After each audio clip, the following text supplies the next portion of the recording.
मेरी सास सुचित्रा देवी विधवा हैं और स्कूल में पढ़ाती हैं। इकलौती ननद अर्चना मायके में रह रही है। उसकी ससुराल में निभी नहीं। पति शराब पीकर मारपीट करता था। उसने तलाक लेने की प्रक्रिया शुरू कर रखी है। शिखा के देवर संजीव की शादी अपने बड़े भाई राजीव की शादी के 3 साल बाद हुई। उसकी देवरानी ऋतु के आते ही हम माँ बेटी ने उसके घर से अलग होने का अभियान तेज कर दिया। मुझे अपनी छोटी बेटी की सुंदरता पर नाज है।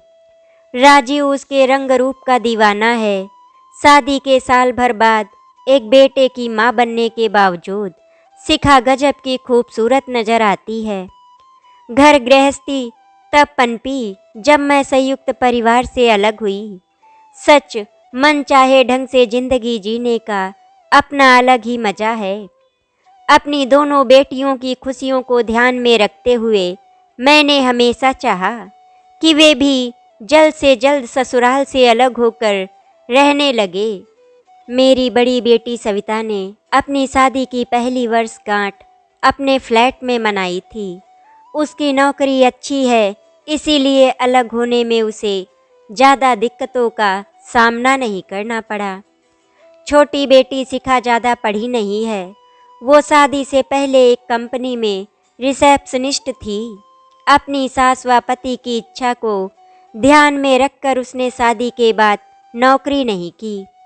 मेरी चांद सी सुंदर बेटी संयुक्त परिवार में पिसती रहे, ये ना उसे स्वीकार था ना मुझे। हम दोनों ने राजीव पर घर से अलग होने के लिए बड़ी होशियारी से दबाव बनाना शुरू कर दिया। मेरी सलाह पर शिखा ने ससुराल में घर के कामों से हाथ खींचना शुरू कर दिया। सास सुचित्रा ने उसे डांटा पर वो खामोश रही। जिस दिन उसकी ननद अर्चना उस पर चिल्लाई, शिखा उससे खूब झगड़ी और खूब रोई। ऐसे झगड़े 2-4 बार हुए तो शिखा तबीयत खराब होने का बहाना बनाकर कमरे से नहीं निकली। सास ननद व देवरानी ने उसकी उपेक्षा की तो वो जिद करके अपने पति के साथ मायके मेरे पास आ गई। उसके यहाँ आने के बाद राजीव को किराए के मकान में अलग रहने के लिए राजी करना हम दोनों के लिए आसान हो गया। मम्मी, हमारे घर में न जगह की कमी है न सुख सुविधाओं की। अपनी विधवा माँ को छोड़कर अलग होते हुए मुझे दुख होगा। राजीव की ऐसी दलीलों की काट मुझे अच्छी तरह से मालूम थी। मेरी जिम्मेदारी थी राजीव को पूरा मान सम्मान देते हुए उसकी खूब खातिर करना। शिखा उसके मनोरंजन, सुख और खुशियों का पूरा ध्यान रखती। मेरे घर में उसका बड़ा अच्छा समय व्यतीत होता। इसी कारण वो हर दूसरी तीसरी रात ससुराल में बिताता। मेरी बड़ी बेटी सविता और उसके पति अरुण ने भी राजीव का मन बदलने में अपना पूरा योगदान दिया। अपने घर में रहने के फायदे गिनाते दोनों की जबान ना थकती। करीब महीना भर मायके में रहकर शिखा ससुराल लौट गई। उसका ये कदम हमारी योजना का ही हिस्सा था। आगामी 3 महीनों में वो लड़ाई झगड़ा करके 4 बार फिर मायके भाग आई। इसके बाद दोनों तरफ की सहन शक्ति जवाब दे गई। घर की सुख शांति के लिए सुचित्रा ने अपने बड़े बेटे को किराए के मकान में जाने की इजाज़त दे दी। अपने देवर की शादी के मात्र 6 महीने के बाद शिखा मेरे घर के बहुत नज़दीक एक किराए के मकान में रहने आ गई। सिवा शिखा के पिता के हम सब बहुत खुश हुए थे। वे जरा भावुक किस्म के इंसान हैं। आज की दुनिया की चाल को कम समझते हैं। हमारी शिखा घर गृहस्थी के कामों में कुशल नहीं है। उसे बस हवा में उड़ना आता है। तुमने उसे अलग करवाकर ठीक नहीं किया शोभा। उन्हें यूं परेशान देखकर मैं मन ही मन हंस पड़ी थी। शिखा की घर गृहस्थी अच्छी तरह से जमाने के लिए मैंने खुशी खुशी अपनी जेब से खर्चा किया। राजीव और नन्हे रोहित को कोई शिकायत या परेशानी ना हो, इसका मैंने विशेष ध्यान रखा। अपनी बेटी का कामकाज में हाथ बटाने मैं रोज ही उसके घर चली जाती थी। राजीव कुछ दिनों तक बुझा बुझा और नाराज सा रहा, पर फिर सहज व सामान्य हो गया। अब स्वतंत्र जीवन जी रही शिखा का खिला चेहरा देखकर मैं खूब प्रसन्न होती। शिखा ससुराल में बहुत कम जाती। उसका अपनी नई पुरानी सहेलियों के साथ ज़्यादा समय गुजरता। रोहित को तब मुझे संभालना पड़ता। मैं ये काम खुशी खुशी करती, पर उसका बढ़ता चिड़चिड़ापन कभी कभी मुझे बहुत परेशान कर डालता। जी भर के घूमना फिरना कर लेने के बाद शिखा के सिर पर नौकरी करने का भूत सवार हो गया। मैंने उसके इस कदम का दबी जबान से विरोध किया, पर उसका कोई फायदा नहीं हुआ, क्योंकि उसने राजीव को राजी कर लिया था। अपने आकर्षक व्यक्तित्व के कारण शिखा फिर से अपनी पुरानी कंपनी में रिसेप्शनिस्ट का पद पा गई। सप्ताह में 6 दिन रोहित को मैं संभालने लगी। अपनी बेटे की खुशी के खातिर मैंने इस जिम्मेदारी को खुशी खुशी निभाना शुरू कर दिया। मुझे लग रहा था कि मेरी छोटी बेटी की विवाहित जिंदगी में सब कुछ बढ़िया चल रहा है, पर मेरा ये अंदाजा रोहित के तीसरे जन्मदिन की पार्टी के दौरान गलत साबित हुआ। पार्टी का सारा मजा रोहित के लगातार रोते किलसते रहने से किरकिरा हो गया। वो अपनी माँ से चिपटा रहना चाहता था, पर शिखा को और भी कई काम थे। शिखा की ससुराल से सब लोग आए जरूर, पर किसी ने पार्टी के आयोजन में सक्रिय हिस्सा नहीं लिया। सारी देखभाल सविता और मुझे करनी पड़ी। शिखा अपने ऑफिस के सहयोगियों की देखभाल में बेहद व्यस्त रही। शिखा की कंपनी के मालिक के बड़े बेटे तरुण विशेष मेहमान के रूप में आए। रोहित के लिए वो छोटी साइकिल का सबसे महंगा उपहार देकर गए। अपने हंसमुख सहज व्यवहार से उन्होंने सभी का दिल जीत लिया। शिखा और राजीव दोनों ही उनके सामने बिछ बिछ जा रहे थे। तरुण के आने से पहले राजीव और शिखा के बीच में मैंने अजीब सा तनाव महसूस किया था। मेरे दामाद की आंखों में अपनी पत्नी के लिए भरपूर प्यार के भाव कोई भी पढ़ सकता था, पर शिखा जानबूझकर उन भावों की उपेक्षा कर रही थी। अपने पति को देखकर वो बार बार मुस्कुराती, पर उसकी मुस्कुराहट आंखों तक नहीं पहुंचती। कोई ऐसी बात जरूर थी जो शिखा को बेचैन किए हुए थी। उस बात की मुझे कोई जानकारी ना होना मेरे लिए चिंता का कारण बन रहा था। तरुण को विदा करने के लिए राजीव और शिखा दोनों बाहर गए। मैं पहली मंजिल की खिड़की से नीचे का सारा दृश्य देख रही थी। तरुण की कार के पास पहुंचने के बाद शिखा ने राजीव से कहा, तो वो लौट पड़ा। शिखा कार से सटकर खड़ी हो गई। तरुण उसके नज़दीक खड़े थे। दोनों हंस हंस कर बातें कर रहे थे। उन्हें कोई भी देखता तो किसी तरह के शक का कोई कारण उसके मन में शायद पैदा ना होता, लेकिन मेरे मन में कोई शक नहीं रहा कि मेरी बेटी का तरुण के साथ अवैध प्रेम संबंध कायम हो चुका है। मैंने साफ देखा कि तरुण का एक हाथ कार से सटकर खड़ी शिखा की कमर पर था।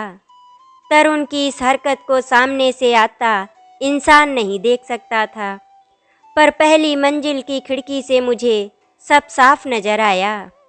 कुछ देर बाद राजीव मिठाई का छोटा डब्बा लेकर उनके पास पहुंचा। तरुण ने अपनी गलत हरकत रोककर अपने हाथ छाती पर बांध लिए। राजीव को उनके गलत रिश्ते का अंदाजा होना असंभव था।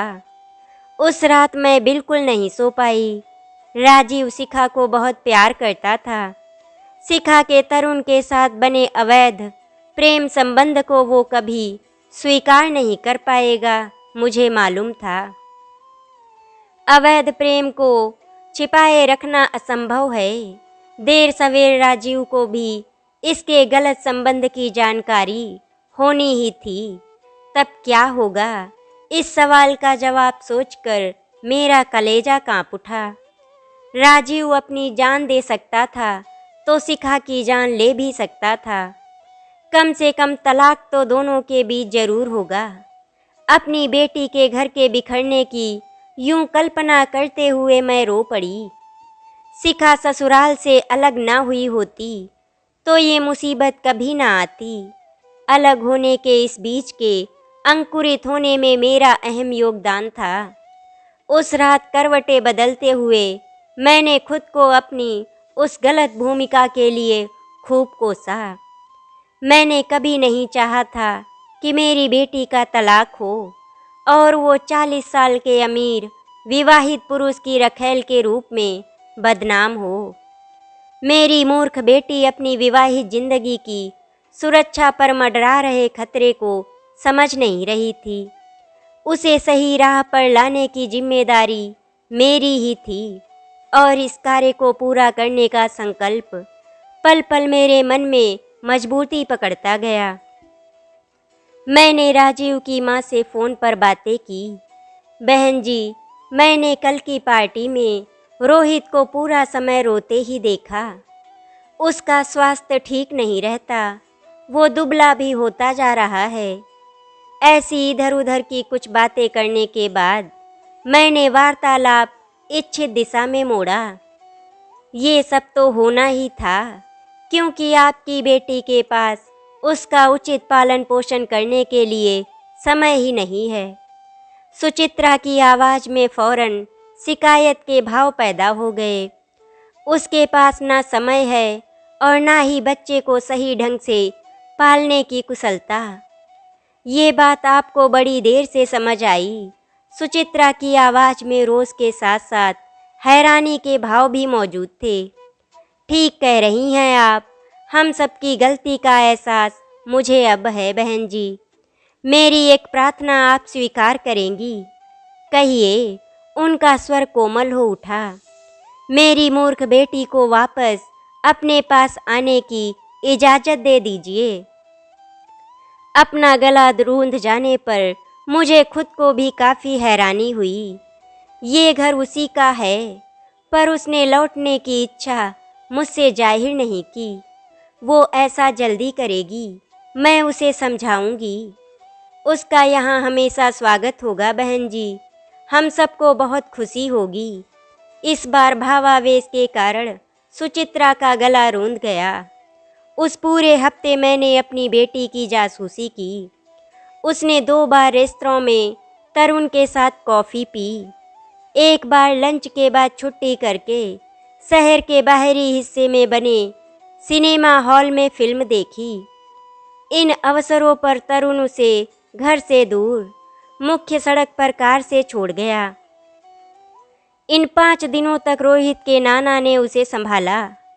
मेरे घर से गायब रहने की चर्चा शिखा या राजीव से हम दोनों ने बिल्कुल नहीं की। आगामी सोमवार की सुबह शिखा के ऑफिस जाने के बाद राजीव जब रोहित को मेरे घर छोड़ने आया तो मैंने उसे रोककर अपने पास बैठा लिया। मैं तुमसे कुछ ज़रूरी बात करना चाहती हूँ बेटा। मैंने गंभीर लहजे में उससे वार्तालाप शुरू किया। राजीव का सारा ध्यान फौरन मुझ पर केंद्रित हो गया। मेरी दिली इच्छा है कि तुम दोनों अपने घर लौट जाओ। शिखा तैयार नहीं होगी लौटने को। अपनी हैरानी को छिपाते हुए राजीव ने जवाब दिया। तुम तो लौटना चाहते हो ना? बिल्कुल। तब मुझे सहयोग करो। शिखा नौकरी भी छोड़ देगी और लौटने के लिए राजी भी हो जाएगी। मेरी समझ से उसे सारा ध्यान रोहित के उचित पालन पोषण पर लगाना चाहिए। जी बिल्कुल, मैं जो कहूँगी वो करोगे। मुझे क्या करना है माँ? तुम रोहित को आज चिड़ियाघर दिखा लाओ। शाम को लौटना और यहाँ आने से पहले मुझे फ़ोन कर लेना। बस इस बात का ध्यान रखना। कि तुम्हें शिखा से कोई संपर्क नहीं रखना है। तुम्हारे सारे सवालों के जवाब मैं शाम को दूंगी। कुछ देर खामोश रहकर उसने सोच विचार किया और फिर मेरी बात मान ली। कुछ देर बाद बाप बेटा चिड़ियाघर घूमने निकल गए। उनके जाने के बाद मैंने शिखा को ऑफिस में फ़ोन किया और भय से कांपती आवाज़ में बोली, बेटी तू इसी वक्त घर आ जा, हम सब बड़ी मुसीबत में हैं। रोहित को कुछ हुआ है क्या? वो फौरन घबरा उठी। रोहित को भी और राजीव को भी। तू फौरन यहाँ पहुँच और देख, उस तरुण से इस बात की चर्चा मत करना, न उसके साथ आना, वरना सब बहुत गड़बड़ हो जाएगा। बस फौरन आ जा। और मैंने फ़ोन काट दिया। करीब 15 मिनट के अंदर शिखा घर आ गई। वो मेरे सामने पहुंची तो मैंने गुस्से से घूरना शुरू कर दिया। क्या हुआ है? मुझे ऐसे क्यों देख रही हो? उसकी घबराहट और बढ़ गई। अपने पैरों पर कुल्हाड़ी मारकर, तुझे क्या मिला है बेवकूफ़? मैंने कभी सपने में भी कल्पना नहीं की थी कि मेरी बेटी चरित्रहीन निकलेगी। क्रोधावेश के कारण मेरी आवाज़ कांप उठी। ये क्या कह रही हैं आप? मन में चोर होने के कारण उसका चेहरा फौरन पीला पड़ गया। राजीव को सब पता लग गया है। बेहया, क्या पता लग गया है उन्हें? पूरा वाक्य मुंह से निकलने में वो कई बार अटकी और चिल्लाई, यूं झूठ बोलकर तू अब अपने माथे पर लगा कलंक का टीका साफ नहीं कर पाएगी मूर्ख लड़की। राजीव रोहित को तुझसे दूर ले गया है।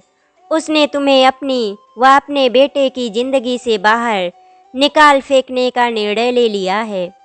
हमारी नाक कटा दी तूने और अपनी तो जिंदगी ही बर्बाद कर ली। मेरे चाटे का फौरन असर हुआ। वो झूठ बोलकर अपना बचाव करना भूल गई। अपने हाथों में उसने अपना मुंह छिपाया और रो पड़ी। अब क्यों रो रही है? मैंने उस पर चोट करना जारी रखा। राजीव से तलाक मिल जाएगा तुझे। जाकर उस तरुण से बात कर कि वो भी अब अपनी पत्नी से तलाक लेकर तुझे अपनाए। मैं रोहित से दूर नहीं रह सकती हूँ। अपनी इच्छा बताकर वो और जोर से रो पड़ी। रोहित के पिता को धोखा देकर, उसके प्रेम को अपमानित करके तू किस मुंह से रोहित को मांग रही है? अब तू उन्हें भूल जा और उस तरुण के साथ उसका नाम मत लो माँ। वो तड़प उठी। मैं उससे आगे कोई संबंध नहीं रखूंगी। मैं भटक गई थी। मुझे उन दोनों के साथ ही रहना है माँ। अब ये नहीं हो सकता बेटी। माँ कुछ करो ना प्लीज। वो मेरे गले लगकर बिलखने लगी। मैंने मन ही मन राहत की सांस ली। शिखा की प्रतिक्रिया से साफ जाहिर था कि तरुण और उसके बीच अवैध संबंध नहीं था। मेरी मूर्ख बेटी ने ससुराल में मिली आज़ादी का गलत फ़ायदा उठाया था। अपने पति के प्रेम का नाजायज़ फ़ायदा उठाते हुए वो नासमझी में भटक गई थी। मैं बंदर के हाथ उस तरह देने की कसूरवार थी। मुझे पता था कि मेरी बेटी सुंदर ज़्यादा है और गुणवान कम। ऐसी लड़कियां संयुक्त परिवार की सुरक्षा में ज़्यादा सुखी रहती हैं। उसे परिवार से अलग कर मैंने भारी भूल की थी। जिस भय, चिंता व तनाव भरी मनोदशा का शिखा शिकार थी, उसके चलते उसने अपनी हर बात मनवाना मेरे लिए कठिन नहीं था। राजीव और रोहित को पाने के लिए वो कुछ भी करने को तैयार थी। मैंने आसानी से उसे फौरन नौकरी छोड़ने व ससुराल लौटने को तैयार कर लिया। बेटी जगह की कमी, ससुराल वालों के दुर्व्यवहार या किसी अन्य मजबूरी के कारण बहुएं संयुक्त परिवार को छोड़ देती हैं। पर तू सिर्फ जिम्मेदारियों से बचने के लिए अलग हुई। तुझे गलत सह देने की कसूरवार मैं भी हूँ। तू ससुराल लौटकर ही सुखी रहेगी, इसमें कोई शक नहीं। तू मुझसे एक वादा कर। मैं बहुत गंभीर हो गई। कैसा वादा माँ? उसने आंसू पोंछते हुए पूछा।